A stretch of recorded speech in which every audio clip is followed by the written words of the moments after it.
Okay then, that job is done also.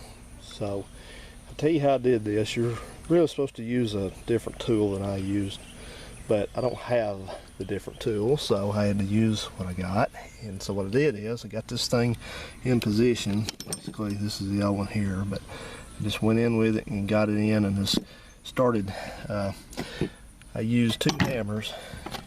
I used this one, I placed this one like this, and so that had the rubber end of it down on the seal, and then I used this other brass hammer to tap the end of this thing, and I just started gently tapping in different places and kind of working it around. If you try to take a good whack at it on one side, it's just going to pop out. So you just kind of start working around and tap, tap, tap, tap, tap, tap, tap, and that's what I did. Just tapped it all the way in, and you'll know you got it in because it'll be nice and level. And you run your finger around in here, and you won't have any raised spots, so that's why you want it. And she should be good to go. Don't forget to put your transmission fluid a little bit on the lip right there.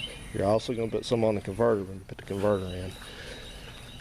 Speaking of converters, when you have your converter out, if you're just doing something to your transmission, or like I did, you bought a used one, you don't know much about it, you need to look at this converter and look at the seal surface here and make sure you don't have any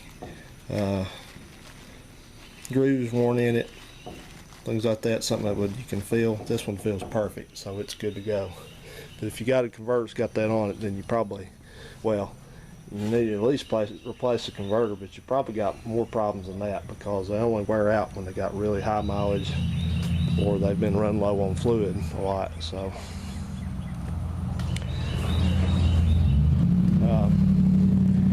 speaking of front seals, you know, people have front seal leaks, but a lot of times it's not the front seal that's the problem. It's because you've got something going on with your pump in there. You've got, see, that doesn't support your converter. Your converter, you know, it locks into the front pump to turn it, but it's got a brass bushing in there that thing rides in. A lot of times when that bushing gets worn out, the torque converter starts moving around in there, and it stresses that seal too much, and that's when the seal starts puking fluid out.